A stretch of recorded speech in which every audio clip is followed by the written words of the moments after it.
Welcome to Wake Up and Live with Christopher Flake. Tune in each day as Pastor Chris shares a short inspirational message of encouragement on a variety of topics. So wake up and live empowered, blessed, loved. Now let's listen to today's message. Good morning. Thank you so much for tuning in. I am so thankful for each one of you. Thank you for all our California listeners and our Pennsylvania listeners and those really across the world. We have in Vietnam and Australia. Thank you for taking the time to listen. You know, as we begin this week, we're going to kind of start into a new message that I've been really thinking about because I was reading the scriptures and began to reflect on this story in the life of the prophet of Elisha. In the Hebrew scriptures, it's an obscure moment and could be easily missed, yet it is both poetic and profound. And it is also, I'm convinced, a window into how God works in the world and how either we open up ourselves to the bigger future or ensure that we will make a future much smaller than He intended for us. I mean, in this story, Joash is the king of Israel. When the kingdoms of Israel and Judah are divided and at war against one another. His kingdom is being threatened by the armies of the Amorite king of Judah. One of the great advantages Joash has is the prophet Elisha.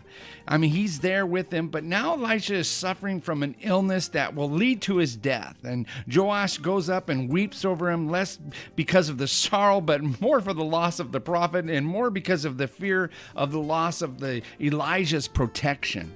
You know, Joash calls out to Elijah, who has been the symbol and the source of God's strength and power, but now is clearly at the end of his life. Elisha then gives him a somewhat unusual series of instructions, and I want us to look at those instructions and kind of see what we can really pull out. Elijah told him, he said, get a bow and some arrows, and he does so, and then he tells him, take the bow in your hands, and when Elijah commands Joash to do this, the king immediately complies. When the king raises up the bow and arrow, Elijah puts his hands on the king's hands, and he says, open up the east window, he says, and the king opens it and shoot, Elijah says, and Joash shoots. And the Lord's arrow of the victory and the arrow of his victory over Aram, Elijah declares, you are completely destroyed the Arameans at Apec.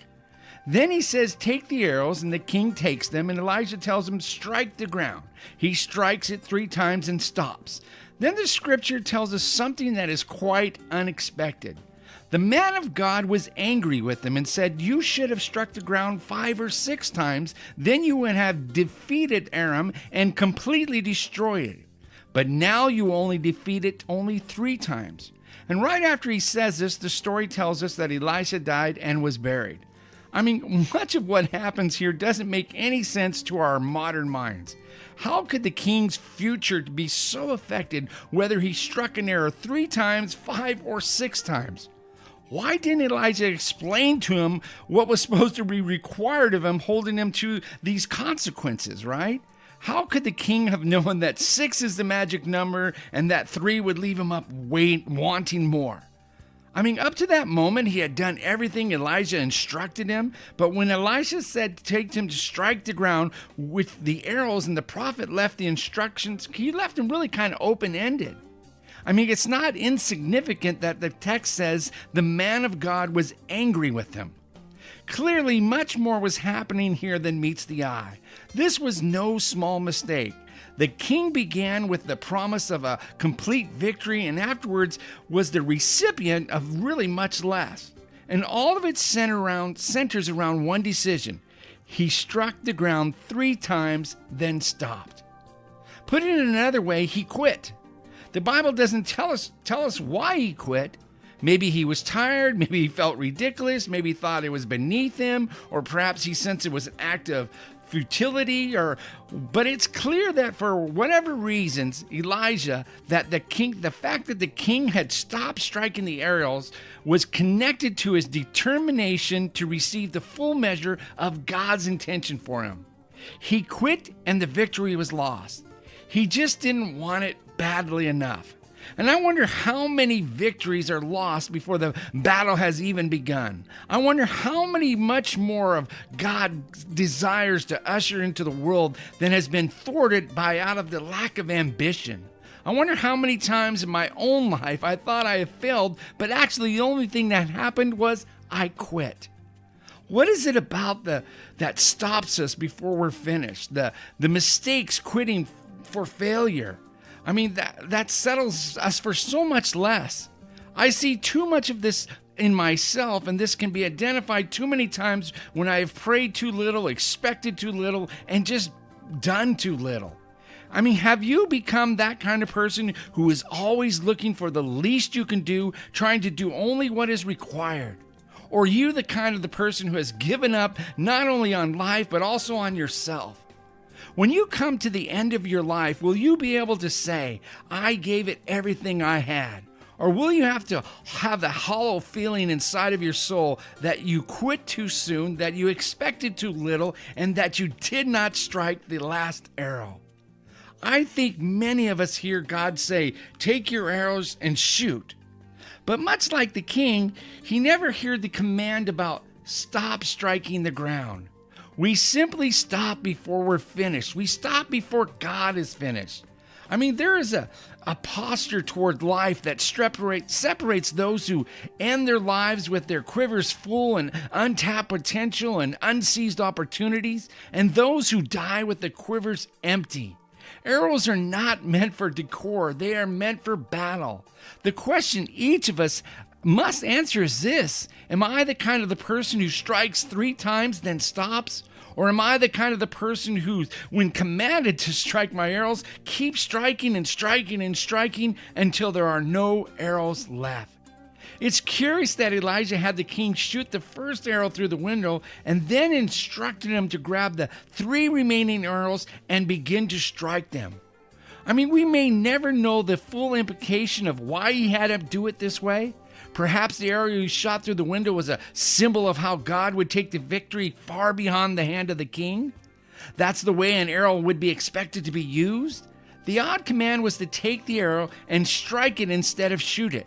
It seems to simply that the focus was on that God had placed into the king's hand. This, by the way, is the paradox of how God works in our lives. We must shoot the arrow and recognize that there are things outside of our control. And we must strike the arrow and take responsibility for what is in our control. We are to shoot and strike, but we are not to do it to stop. Most of us live our lives as if the arrows are too valuable to shoot. They look so nice inside the quiver. We may never even take an extra time of day to organize our arrows and to make sure that they are in perfect condition. What I love about arrows, in contrast to other ancient weapons, is that while you may use a sword, it never leaves your hand. But the arrow has the only value if you release it, and it travels where you have not gone yourself. The arrow extends your range of impact and only fulfills its purpose when it is set into flight. I mean, we are not supposed to die with our quivers full. In fact, our greatest aspiration should be to die with our quiver empty. Those who will never settle for the mindset that they are saving nothing for the next life.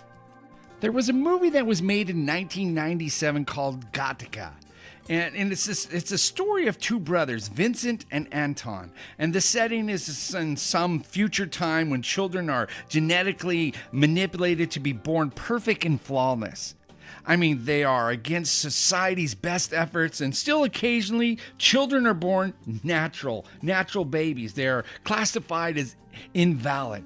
The theory, of course, is that the natural human cannot compete with the one that is the result of the genetic refinement. So the Gattaca story is kind of these 2 brothers. One is a picture of perfection and the other is a constant reminder of our flawed humanity.